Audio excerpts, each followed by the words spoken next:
منگل کو شب برات ہے، تو اس حوالے سے چند باتیں جو قرآن و حدیث سے ثابت ہیں وہ میں مختصراً آپ کے سامنے عرض کروں گا۔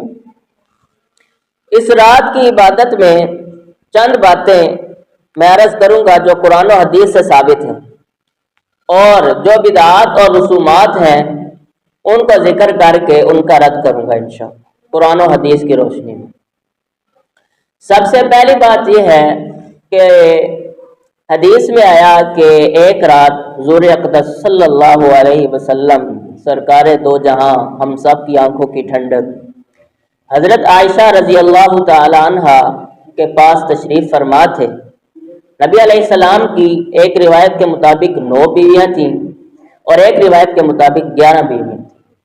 تو اس رات حضرت عائشہ رضی اللہ تعالی عنہ کی باری تھی، تو عائشہ رضی اللہ تعالی عنہ کی رات کو آنکھ کھلی تو دیکھا حضور بستر پر نہیں، تو حضرت عائشہ پریشان ہو گئیں کہ حضور کہاں تشریف لیں۔ تو حضرت عائشہ باہر تشریف لائیں تو دیکھا حضور جنت البقیع میں تشریف لے گئے ہیں اور وہاں دعا فرما رہے ہیں۔ جنت البقیع یعنی قبرستان میں تشریف لے گئے اور وہاں دعا کر رہے ہیں۔ تو اس سے حدیث سے یہ ثابت ہوتا ہے کہ شب برات کو نبی صلی اللہ علیہ وسلم قبرستان میں گئے، لیکن اس کا طریقہ کیا اختیار فرمایا؟ نمبر 1 کہ نبی علیہ السلام اکیلے تشریف لے گئے، جم گھٹے کی صورت میں، مجمع کی صورت میں تشریف نہیں لے گئے۔ دوسرا یہ ثابت ہوا کہ نبی علیہ السلام زندگی میں صرف ایک بار تشریف لے گئے، ہر سال شب برات کو نبی علیہ السلام قبرستان میں تشریف نہیں لے گئے۔ تو اس سے جو ہمیں سبق ملتا ہے، پہلا تو یہ ہے کہ قبرستان میں ہر سال جانا اور جم گھٹے کی صورت میں جانا یہ شریعت سے ثابت نہیں ہے۔ اور یہ جو روایت میں نے آپ کے سامنے پیش کی حضرت عائشہ رضی اللہ تعالیٰ عنہ والی، یہ بھی ضعیف روایت ہے۔